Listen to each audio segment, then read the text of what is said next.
Olá, pessoal. Eu sou a Thaís, eu e a Lorena viemos aqui hoje apresentar o nosso TCC, falar um pouquinho sobre ele.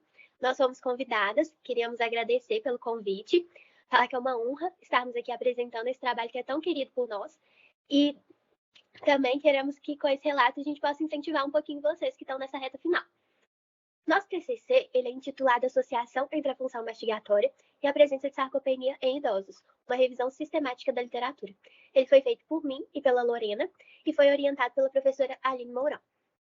A sarcopenia é uma síndrome geriátrica com alta prevalência na população a partir de 60 anos de idade. E de acordo com o consenso publicado pelo Grupo Europeu de Trabalho com Pessoas Idosas, existem 3 parâmetros para caracterizar a sarcopenia. São eles a perda de massa muscular, a perda de força muscular e a piora no desempenho físico. E para avaliar esses 3 parâmetros, existem vários instrumentos que podem ser utilizados. Estudos indicam que há um declínio dos músculos no geral com a sarcopenia, inclusive dos músculos que fazem parte do sistema estomatognático. E por isso, a análise dessa musculatura nessa população é muito importante.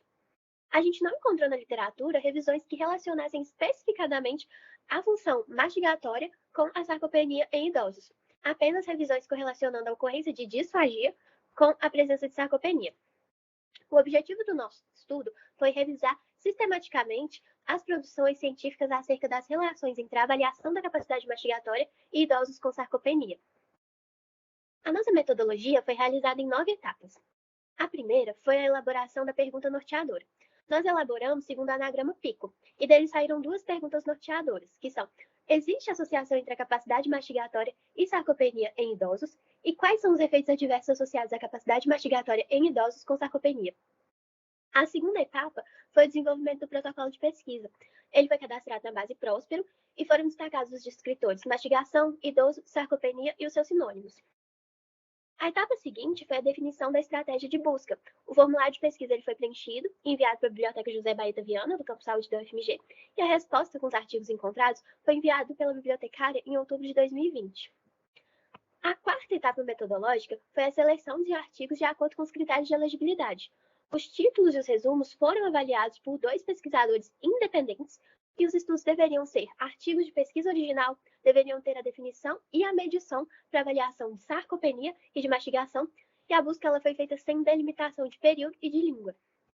Na próxima etapa realizada foi a extração dos dados. Essa etapa ela foi feita durante a leitura na íntegra dos artigos selecionados. Nós extraímos dados desde o nome do primeiro autor até alguma possível complicação clínica. A sexta etapa foi a avaliação da qualidade metodológica. E para avaliar a qualidade metodológica, nós utilizamos o instrumento Joanna Briggs. A sétima etapa de síntese dos dados e a oitava da avaliação da qualidade das evidências serão abordadas mais adiante nos nossos resultados na discussão. A nona etapa metodológica é a redação e a publicação dos dados. A gente já redigiu o estudo, né? Mas ele ainda não foi publicado. A gente tem o desejo de submetê-lo ao periódico International Journal of Speech Language Pathology. Como resultados, foram identificados 720 artigos em 7 bases diferentes, e desses, 345 eram duplicados, sobrando então 389 para a seleção. Após a leitura do título e de resumo desses estudos, sobraram 14 para serem avaliados para elegibilidade, e desses, alguns foram excluídos por não serem encontrados na íntegra, ou por não incluírem parâmetros de mastigação, ou eram artigos de revisão de literatura, ou não incluíam instrumentos de avaliação da mastigação ou da sarcopenia. E aí, finalmente, depois de tudo isso, 5 estudos foram eleitos e incluídos na nossa revisão. E algumas características desses 5 estudos incluídos na nossa pesquisa são que 4 eram japoneses e 1 era brasileiro. Nos estudos do Japão, os critérios de inclusão foram que os participantes fossem idosos, que eles fossem residentes em instituições de longa permanência ou em comunidades japonesas. E no estudo brasileiro, o critério de inclusão foi que eles fossem idosos totalmente edêntulos com ou sem prótese. E com relação ao delineamento desses estudos, foram encontrados um estudo de coorte, um estudo de caso-controle e 3 estudos transversais. E ao todo, os 5 estudos contaram com 2.215 participantes com média de idade de 73 a 80,8 anos. Bom, falando mais um pouquinho agora dos nossos resultados na discussão, como a gente já mencionou, a sarcopenia ela é caracterizada por 3 parâmetros. E alguns dos instrumentos que serão citados agora, eles são usados para avaliar esses parâmetros. Então, no primeiro estudo, que é o da Murakami, os instrumentos para sarcopenia utilizados foram o SMI, o BMI, a força de preensão manual pelo dinanômetro e a velocidade de marcha. E os instrumentos de mastigação, foi feita a avaliação objetiva com a goma xilitol. O autor conseguiu apontar que há uma associação entre idosos sarcopênicos e piora na capacidade mastigatória. A gente sabe que esse declínio muscular, né, que ocorre no sistema muscular esquelético, ele ocorre como um todo, e que a mastigação, ela está incluída nisso. A Murakami, ela classifica os músculos da mastigação como antigravitacionais. E esses músculos, eles dão suporte aos músculos esqueléticos, mostrando, assim, que, de fato, há uma relação notável entre eles. Pode passar, por favor. Já no estudo do Takagi, novamente nós temos os instrumentos de sarcopenia utilizados, que foram o SMI, a força de preensão manual e a velocidade de marcha, e os instrumentos de mastigação, que foi a avaliação objetiva com a goma xilitol, e a avaliação subjetiva com o SMF, que é um questionário que os próprios indivíduos preenchiam. O autor ele conseguiu ver que havia uma associação entre os valores baixos nos parâmetros da sarcopenia e a piora na capacidade mastigatória. Bom, o que isso significa? Ele observou no estudo dele que o SMI e o número de dentes, eles influenciam nessa função mastigatória reduzida, o que faz a gente ver que esses parâmetros são muito importantes serem mensurados, porque a sarcopenia ela é baseada nos músculos e nas suas funções. Então, novamente, mostrando a importância, né, da sarcopenia, de se estudar. Pode passar, por favor. Já no estudo do MEC, nós temos novamente os instrumentos de sarcopenia utilizados, o SMI e o MMT, que é a espessura do músculo masseter, e o instrumento de mastigação, que foi a avaliação objetiva com a goma xilitol. Bom, o autor ele usou 2 dos 3 parâmetros usados para o diagnóstico da sarcopenia. Critérios esses que são estabelecidos pelo Grupo Europeu de Trabalho com Pessoas Idosas, como a Thais já tinha mencionado, e ele viu que a diminuição dessa função mastigatória, ela está ali relacionada ao MMT e ao SMI, o que influencia na presença de sarcopenia.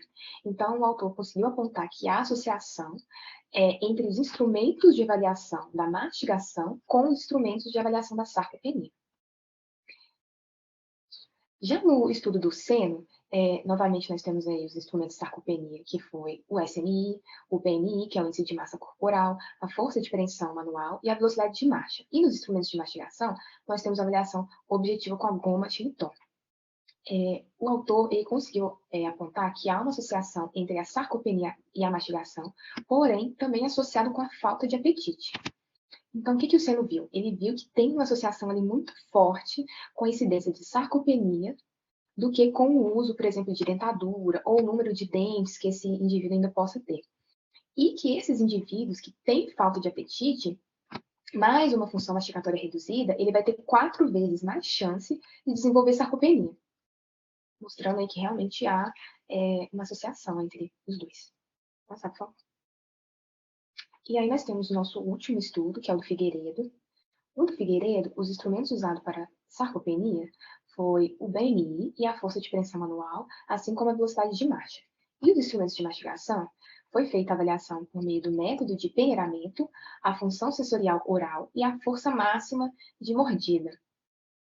Bom, nesse estudo, o autor, na verdade, ele estudou o fenótipo da fragilidade. Porém, como ele usa o teste SARC, que é um teste que faz o rastreio ali da sarcopenia, para avaliar os dados que ele tinha, esse estudo foi incluído na nossa pesquisa. E o autor ele conseguiu ver que há uma associação entre idosos frágeis e piora na capacidade mastigatória.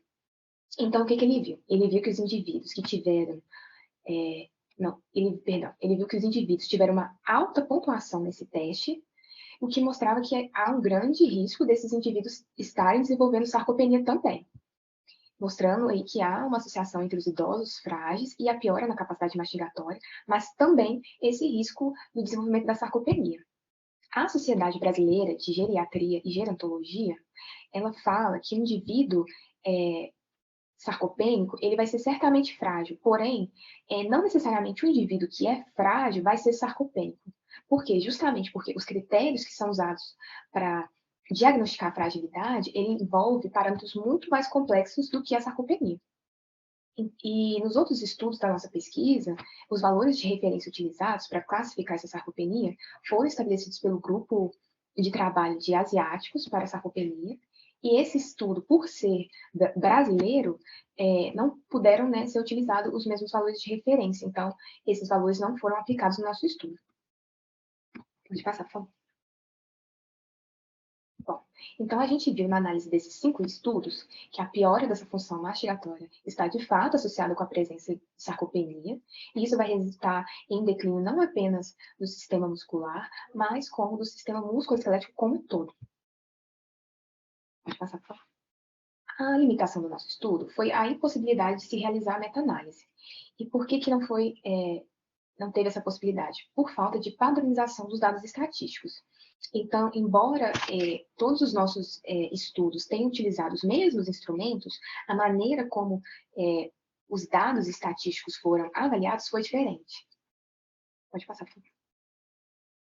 E para concluir, essa revisão sistemática mostrou, né, que a piora da função mastigatória ela é mais significativa e prevalente em participantes sarcopênicos, mas que a relação causal entre a mastigação e a sarcopenia ela ainda não pode ser estabelecida. Por isso que é importante que esse tema seja mais explorado, para que a gente tenha, né, um nível de evidência científica maior ainda. Muito obrigada. Aí estão as nossas referências. E é isso. Muito obrigada, gente. Vou tirar aqui pra gente conversar um pouco. Então, a gente queria contar um pouquinho pra vocês, né, também, de como que foi fazer esse TCC. Foi um grande desafio, mas no final deu tudo certo. A gente inicialmente não ia fazer esse TCC, né, Lorena? Cada uma tinha um projeto sozinha, separado, mas como veio a pandemia, os planos mudaram. E aí a gente decidiu se juntar e estudar esse tema que achamos super interessante e vimos que realmente, né, falta mais a nossa área estudar. A sarcopenia, ela é muito estudada em outras áreas da saúde, mas a nossa ainda, assim, eu acho um pouco escasso, e isso também, né, foi mencionado na nossa pesquisa. Eu acho que, assim, não vamos mentir, né, falar que é um processo difícil, que é um pouco estressante, sim, mas no final dá tudo certo, gente, garanto. É uma experiência, assim, de muito aprendizado, que, nossa, eu e Thaís, a gente aprendeu demais. E, ao final, assim, depois que a gente apresentou, a gente viu, assim, como que, na verdade, esse processo foi um processo muito gostoso, assim, embora tenha tido momentos, né, de estresse, nossa, será que sai? Será que vai dar certo? Mas foi, no geral, assim, foi um processo muito gostoso, principalmente a parte de escrever esse TCC. Eu lembro da Aline falando com a gente, né? Ah, não, a parte mais gostosa é escrever o artigo. E eu ficava, gente, será? Será? Mas realmente, né, Thaís, eu acho que foi a melhor parte dessa pesquisa foi escrever depois, né, de tanta leitura que a gente fez, que foi muita, não foi pouca, né? Mas quase que umas 40 referências, tudo em inglês, incluindo o artigo brasileiro. Mas, assim, foi uma experiência de realmente muito aprendizado, assim, e que a gente teve, né? Falou assim, não, vamos pegar isso para fazer, porque a Aline até comentou, né, que deu pra gente porque sabia que a gente dava conta, e realmente demos conta no final, e, enfim, eu só tenho gratidão, assim, por ter feito essa pesquisa com a Thaís e de ter tido um resultado tão bom, assim, sabe, tão positivo. Acho que é isso. Fazer a revisão não é fácil. Vocês viram que a gente começou com 720 artigos. Vocês imaginam eu e Lorena num desespero, achando que a gente ia ter que analisar 720 artigos. Inicialmente, a gente até teve uma outra pesquisa que foi de 1.000 e tantos artigos, mas depois a gente conseguiu reduzir para 700 em uma nova busca bibliográfica. E é tudo em inglês, como a Lorena falou, inclusive o artigo brasileiro era em inglês. E dava uns momentos de desespero, uns momentos, crises de choro, de ansiedade, mas eu acho que isso é normal, gente. Isso é normal, não pensem que se acontecer com vocês, tá acontecendo algo de outro mundo, porque eu acho que todo mundo que eu já conversei já teve esses momentos de desespero com o TCC. Às vezes, igual a Lorena falou, parece que não vai dar, mas dá. E é incrível quando dá. porque a gente vê o tanto que nós somos capazes, sabe? O tanto que a UFMG nos prepara para esse mundo, tanto de pesquisador, e a gente vê até nos atendimentos, nos ambulatórios, para o mundo da clínica também, mas algo que a gente nem imagina que a gente é, mas no fundo nós somos pesquisadores também. E é muito gratificante isso. É muito bom, depois que tudo acaba, você ouvir do seu orientador que o projeto está muito bom, que quer submeter uma revista internacional, uma revista de nome, uma revista de peso. A ser ouvido também vários elogios de parecerista e de várias pessoas elogiando seu trabalho. Você vê o quanto que Vale a pena, né? Tudo vale a pena. realmente tudo vale a pena. Então, a gente queria desejar muita, muita boa sorte para vocês e dizer que vai dar tudo certo, né, Lorena? Sim, vocês são mais do que capazes, acredite. Se a gente conseguiu, gente, todo mundo consegue também. Com certeza. E agradecer novamente, né, pelo convite, pela oportunidade de estar falando um pouquinho aqui sobre o nosso trabalho e nos colocamos também à disposição para esclarecer qualquer dúvida que tenha ficado a respeito do nosso trabalho, tá bom? Obrigada. Obrigada.